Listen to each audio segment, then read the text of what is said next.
Good morning. Thanks so much. How are our country's best sheriffs doing? Of all 50 states, we're number one. We appreciate what you guys are doing, and I think you're going to end up at this conference next year potentially be talking about, hey, they elected some anti-law enforcement mayor in New York City, and now all these NYPD cops want to come work in our agencies and get the $5,000 bonus. And I think that's unfortunately something from New York's perspective that may happen if they do this. And it's kind of frustrating to see it because we know what works and what doesn't work. Some of this stuff has been tried where you're anti-law enforcement, releasing criminals, not pursuing prosecutions, and then we see states like Florida that have done it the opposite and have had really strong positive results. So we've been able to do a lot of stuff holistically. I always talk about we're ranked number one in economy 3 years in a row by CNBC of all 50 states. We've led the nation in net migration for at least the last 3 or 4 years.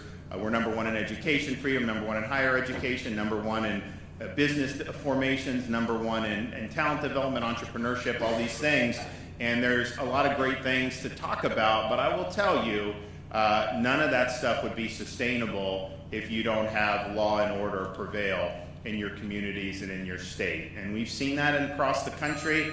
Yes, they've had a lot of problems in other areas too in some of these places, but the number one reason why people fly the coop from some of these places is because law and order is broken down. They don't feel safe in their communities. The politicians, for whatever reason, have let inmates run the asylum. What we've done in Florida is we've done strong policy and we've done strong support for the people that are out there getting the job done. At the end of the day, you can have the right policy if you don't have folks in our sheriff's departments and in our police departments that are out there doing God's work, then you're not going to be successful. But you can have great sheriffs, great police departments if you have really bad policy that's empowering criminals and harming public safety, then you're fighting a really serious uphill battle.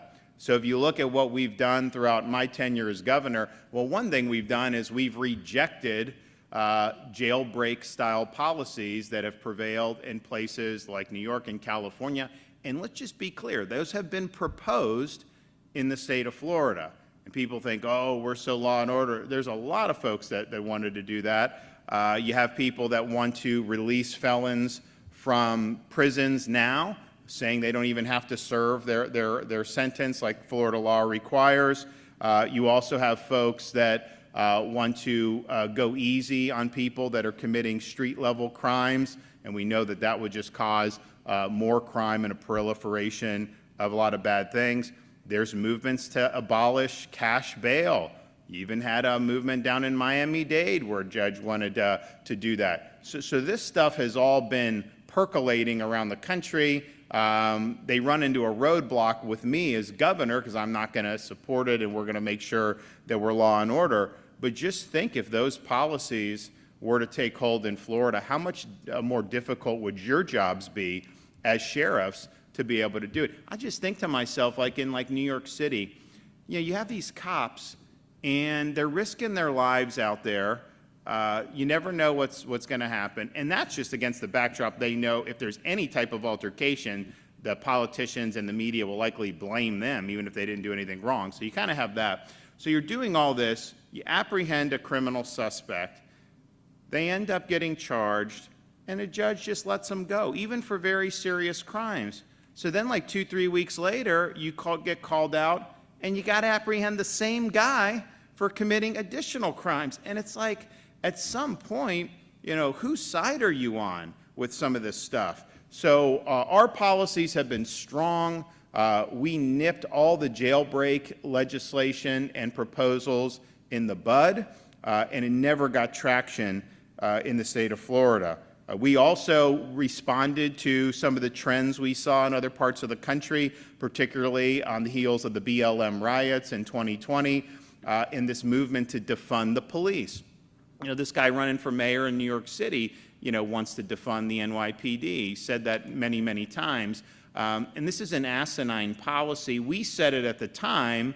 You know, a lot of the media were hyping this. These politicians thought it was like somehow cool to do it. You know, they had their social media campaigns and everything. The places that did that got catastrophically bad results as a result of doing that. In Florida, what we said is, you know, you can run your city or your county, and look, most places in Florida this wouldn't be an issue.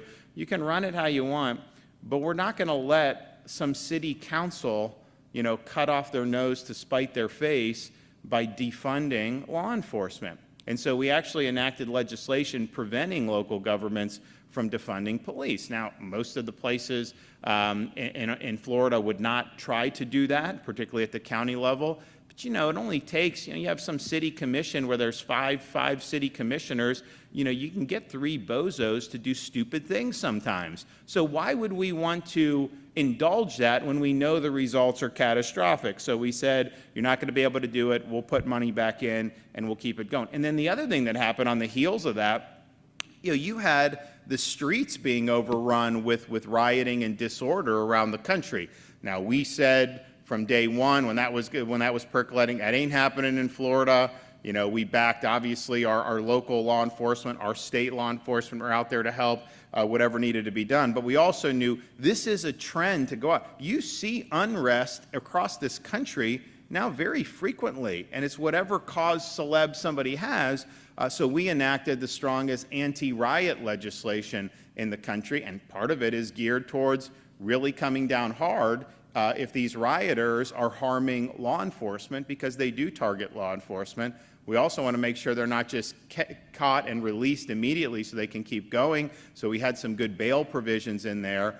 And then we made sure that individuals had a right to defend themselves. And particularly, you know, if you have a swarm of these people that are like banging on your car, you have every right to just get out of Dodge as fast as you can, and you don't need to sit there and be like a sitting duck. So when they try to take over streets in Florida, it doesn't work out well for them. They end up getting held accountable.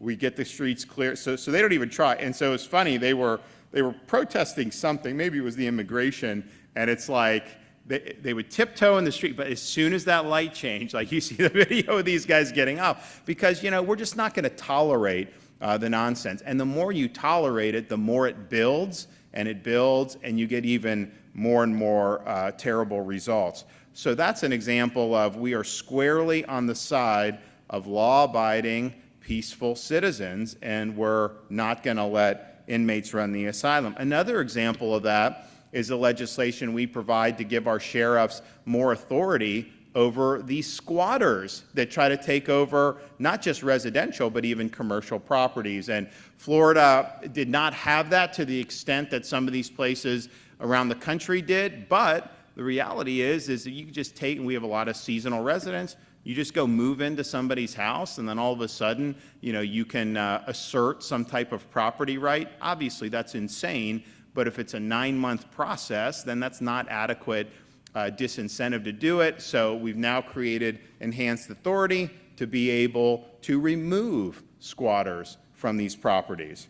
We've also done a lot on targeting animal cruelty, and we just signed legislation to create a registry for people that are convicted of cruelty to animals, because I think it's just something that, you know, you have a neighbor that's abusing a dog or something, you know, that's a huge, huge problem. And I know a lot of people would be very concerned about that and would certainly want to know that. But we've also paired that with unprecedented support for our police canines.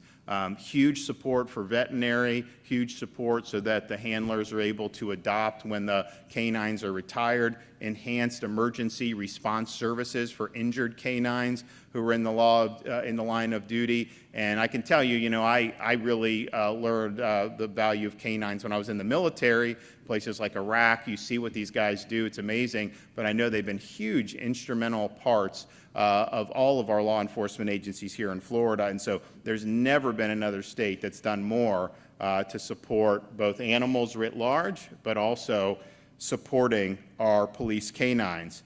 And then we've been as strong as any state in the country on child sexual abuse, including enacting the death penalty for pedophiles. Now, there was a ruling from the Supreme Court 20 years ago saying that somehow you could not do death penalty if it's short of a murder. Now, that was not what the Founding Fathers ever thought. No one really asserted that for 200 years. Then all of a sudden, the court, on a 5-4 decision, just said, no, you can't do it.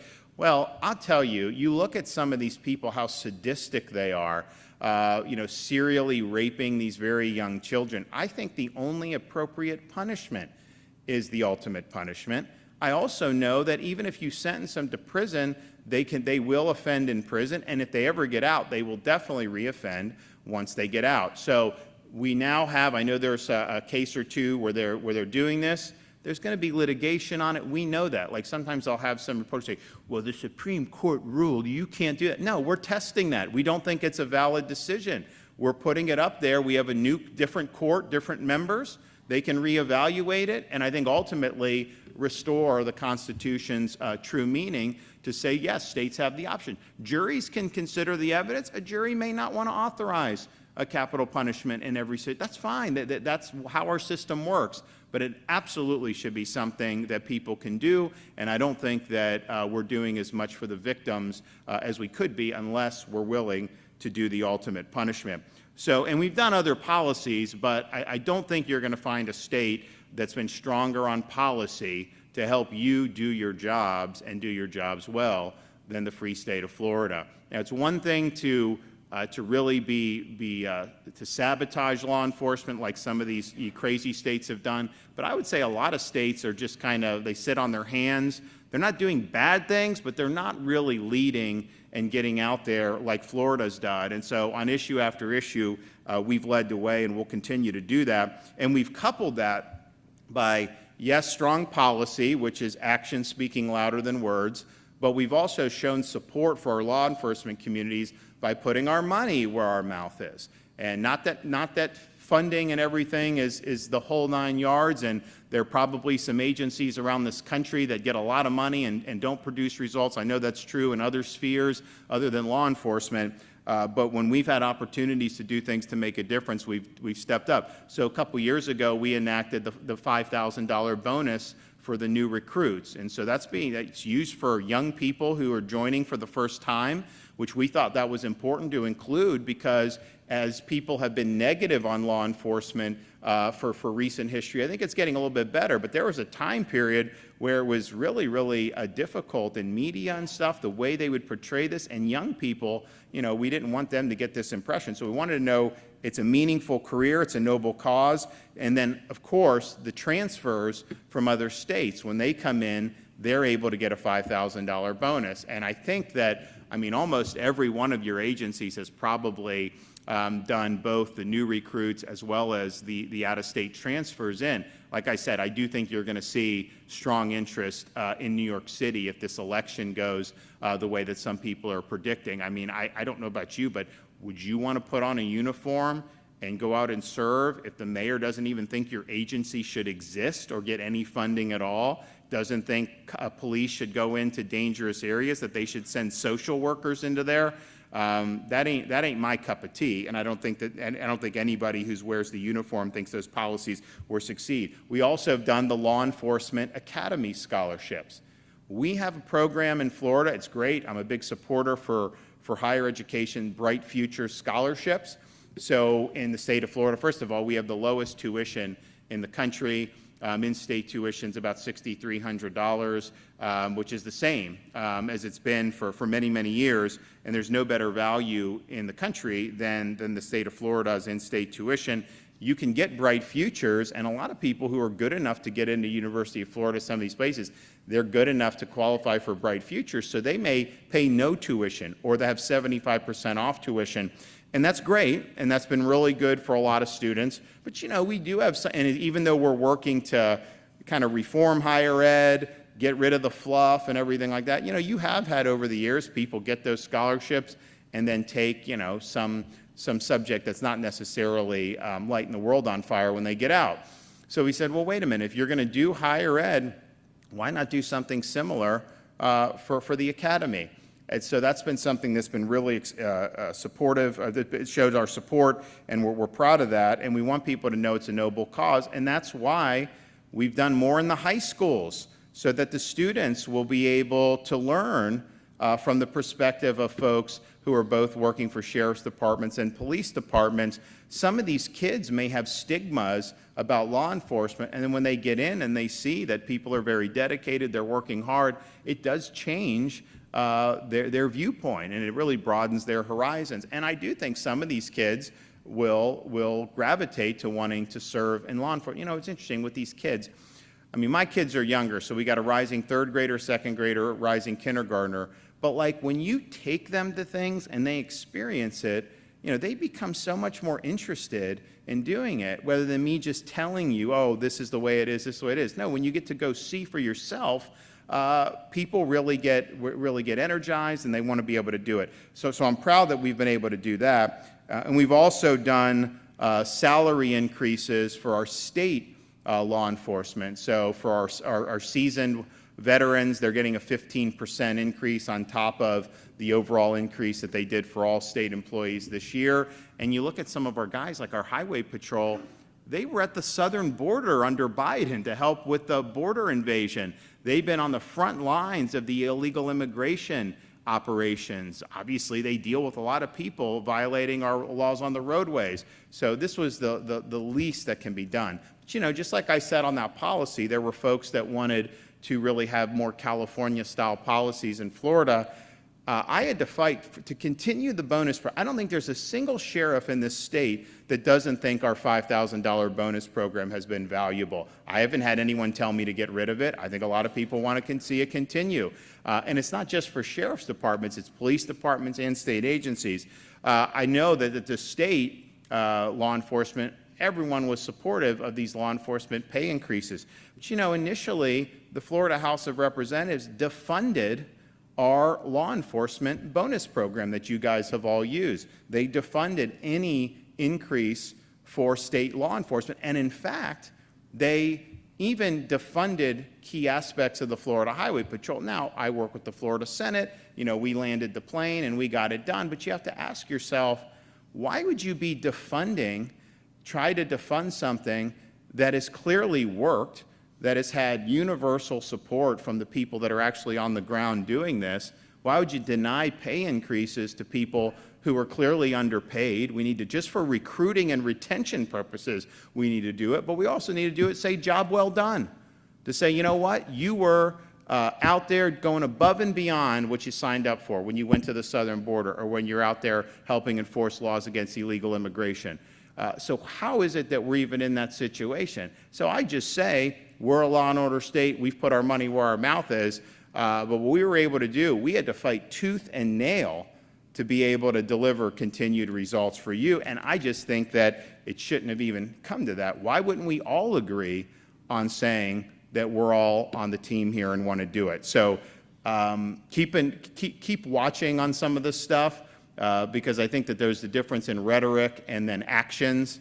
And anyone's going to come up here, say they're for law enforcement. What are your actions showing me?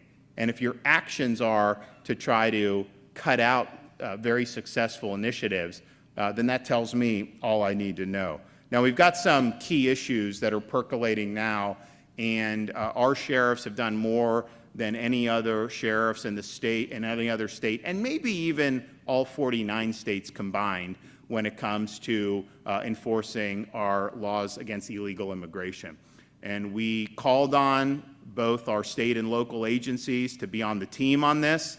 And I understand it's not necessarily the core mission. Ideally, we would have a federal government that just takes care of this, right? And we wouldn't even have to, I mean, maybe you get someone in a jail, then you just turn them over. You don't have to worry about it. That would be ideal in terms of how I think this is supposed to work. But we're coming off a period, particularly the last 4 years, where we had massive infusion across the southern border.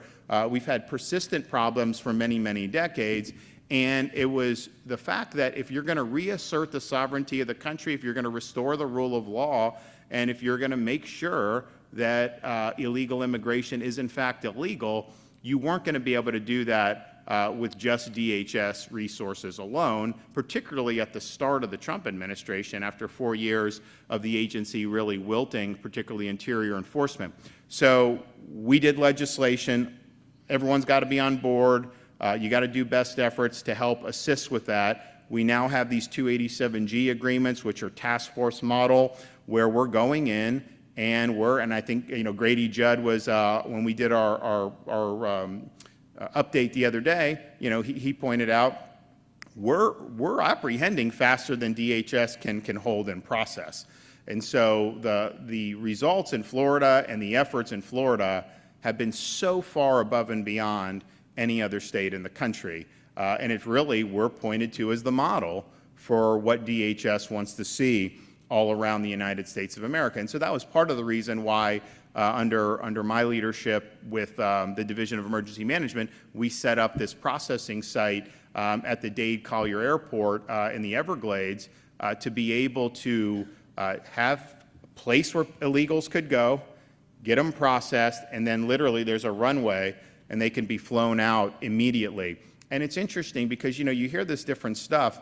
The people that are going to the Alligator Alcatraz are illegally in the country. They've all already been given a final order of removal. So people talk about due process, this and that. And obviously, there's some process. I mean, if you do have a right to be here, then that should matter. There should be some way to ensure that you are here illegally before they send you, for sure. But these guys have already gone through that. So they have that. So if you have an order to be removed, what is the possible objection to the federal government enforcing that removal order? Now, I know under Biden, all that was just a suggestion, right? You come across the border, they give you a notice to appear 3 years into the future. Not much of a deterrent when you do that. And if you did have a final order of removal, they were not sending ICE or DHS, after folks. But that's what you're dealing with here. And so if you don't believe that someone under a final, and we have probably 50 to 80,000 just in the state of Florida that already are under the final orders of removal. They've gone through, and that's what's happened. So if you don't think those folks should be sent back, then you basically just want an open border.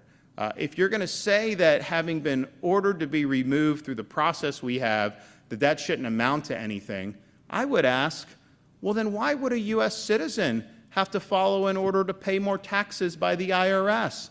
Why would a U.S. citizen have to follow orders that they don't like that are issued under federal law? It's almost like people want to give special privileges to people that are here illegally and that have already had this final order of removal. So those flights out of that airport have begun.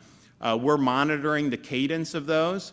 We do have the ability to increase capacity, and I'm willing to do that, not just there, but also at our site in Camp Blanding. But what I want is, obviously I hope DHS just, right sizes and can take it.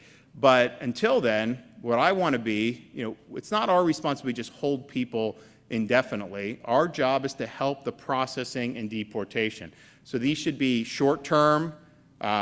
You go through whatever you need to go through to get the I's dotted and the T's crossed, and then they're on a plane, and then they're out. So they've deported over 100 from there, and they've had 300 or 400 more that have flown out of there and are either have been deported or are awaiting deporting from other places in the United States. It's just like, you guys know, it's like a hub and spoke, right? You have airlines that will feed into one place. Well, we may have 100 illegals that are ready to be sent, but they may be from 6 or 7 different countries. So they have places in like Louisiana where they can fly into, and then they basically segregate people based on the country that the next flights are going to, and they do. So there's a process that DHS use it. That's not something we're involved with. That's their responsibility and they're doing it. But I really believe if we can get a good cadence going, not only is that going to be beneficial for Florida, but I also think it's going to serve as a huge deterrent for people to want to come illegally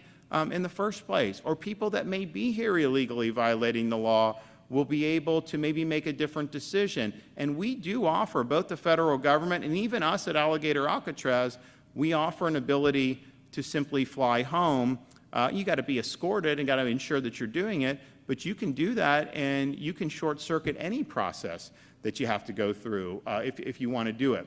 So this is something that's going to be able to increase numbers. We're ready to flex to expand to Blanding if we need to. I'm not going to do it unless the cadence is there, because I want to make sure that we're getting it done. But Florida's been the leader in this, and I know the White House has called on other states to mimic what Florida's doing. I don't know, some states may not want to, some states may want to, but it's not necessarily easy to do. Sometimes people think things we do in Florida, oh yeah, you can rebuild the bridge in 3 days. Yeah, that's easy. You can do this, you can do that. No, and honestly, it takes a lot of ingenuity. It takes a lot of manpower. We've got a lot of great people that are working on this. You wouldn't have the strong task force presence without the sheriffs and a lot of our police chiefs. So we really appreciate it. I can tell you the people of the state appreciate the attention to this matter, because I think it's like we've been dealing with this for decades. Are we going to solve the problem, or are we not going to solve the problem? And if we can't solve it now, then when are we ever going to solve it? And the state of Florida has been leading the way on that. I also appreciate what the sheriffs have done to recognize you guys see more than anybody does in the communities, because you're going out, you can get called to one place, and then you see all this other stuff and that's happening, and you see some of the same behavioral patterns, you see some of the same social problems, and you see that, I think, in a way that's more real than what some bureaucrat sitting in an office in Tallahassee or Washington, D.C. could ever appreciate. And so, our insight in the state of Florida is, ultimately a lot of these social problems, cannot be solved by government bureaucracies. And the way to be able to help people who've fallen on hard times, who have mental health problems, who have drug abuse problems, who have a whole host of different problems, is not for government to be solution, but for government to link folks to great resources that are in our communities. And that includes our churches, that includes charities, that includes businesses that want to be supportive, even individual volunteers. And so Hope Florida has been the umbrella that has linked folks in need for this. And we've been able to get over 30,000 people off government dependence. I think it's like 75, 80% of the folks that have been placed in employment have been able to get increased wages on this. And you've got moms with young kids. There's a whole host of things. But the more people have the resources throughout their communities and people that show interest in them, and they get on their feet, 2 feet, the much better it's going to be for them to be able to be successful. And that means less problems for law enforcement, and I think it means stronger communities. So having those liaisons in your office, I think, is going to pay big dividends. We're constantly doing more to be able to enlist more and more support from resources exterior to government.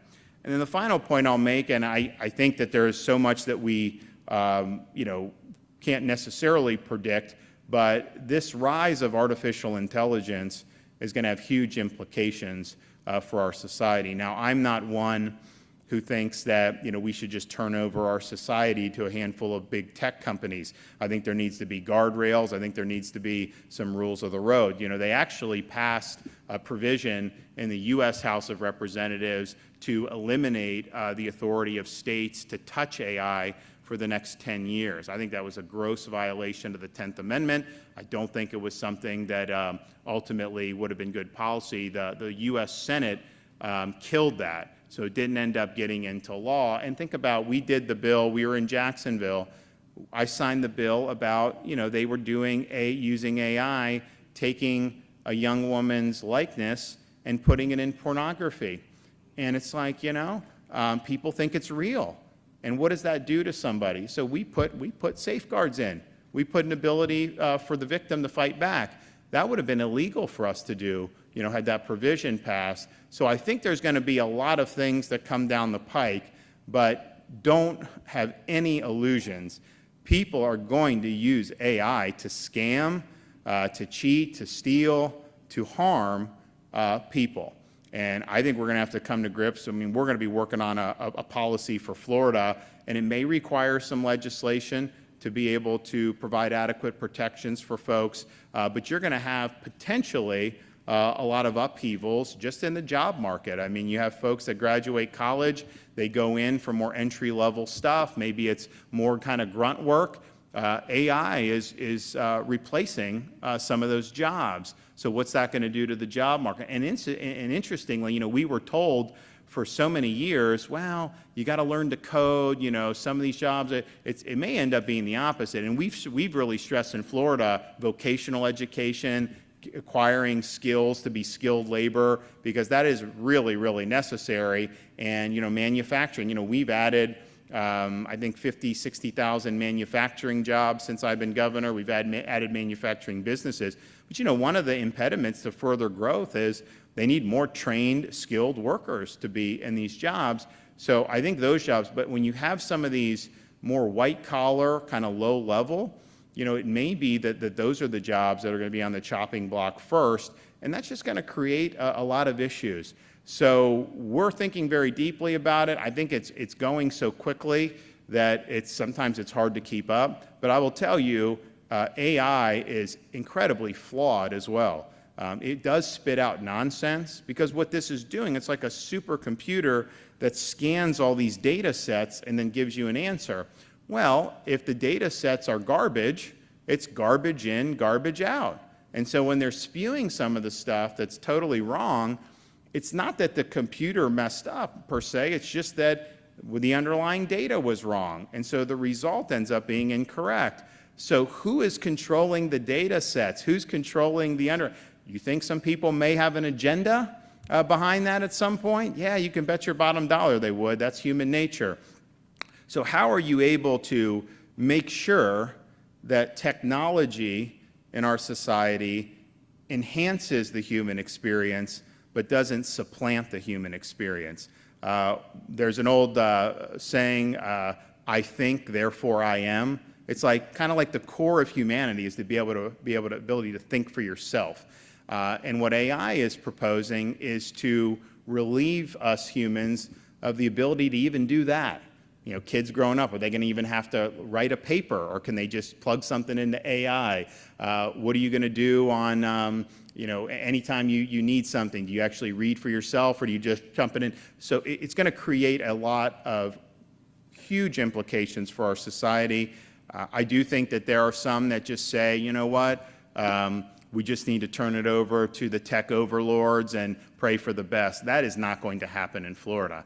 That can't happen in Florida. I don't think it would work to do that in the state of Florida. But it is going to create major issues for our law enforcement, because there's going to be so many ways where this can be used in ways that are very harmful to people. And look, I try to be honest about this stuff. Like, you look at some of the things like social media, technology, there's obviously good to it, but there's also a lot of bad to it. And you gotta look at that, and you gotta be honest about it. Now, we've done some stuff to try to help parents with their kids on social media, and there's other things that we're looking at doing there too.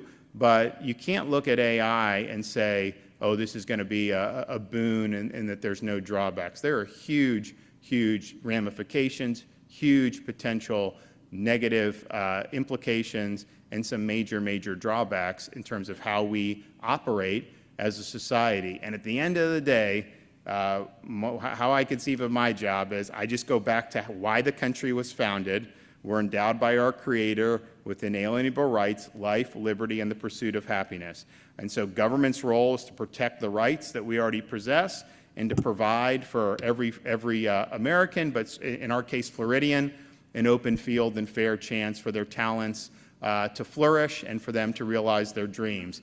And anything that helps that is something that I'm going to embrace. If there's things that are contrary to that, then I'm going to be in my position fighting to make sure that folks are still able to realize the dream here in the state of Florida. So there's going to be other issues other than that, but I do think that's a big one, and we have an open door. As you guys see different things that are happening with AI and some of the other technological innovations, if you have any type of advice on how to approach it from a state level, we're all ears, because this is going to be a really important issue that we're going to tackle in the ensuing months. But until then, keep up the great work. We're very, very fortunate to have a great cadre of sheriffs. We're very fortunate that you're upholding the culture of Florida to be a law and order state. As much as it's important to have policy and the financial support, and you make your job more difficult if you didn't have it, you can have the best policy if you don't have folks that are hard chargers, that are putting themselves on the line to be able to support their fellow residents and their communities. Then it ain't going to amount to very much. So you guys have stepped up, you guys have answered the call, and our 50-year low crime rate is a testament to that. And I know, unlike some states, I know the people of Florida are genuinely appreciative for your service and for your sacrifice, and I'm one of them. God bless you all. Thank you. Oh, nice. That's awesome. Thank you.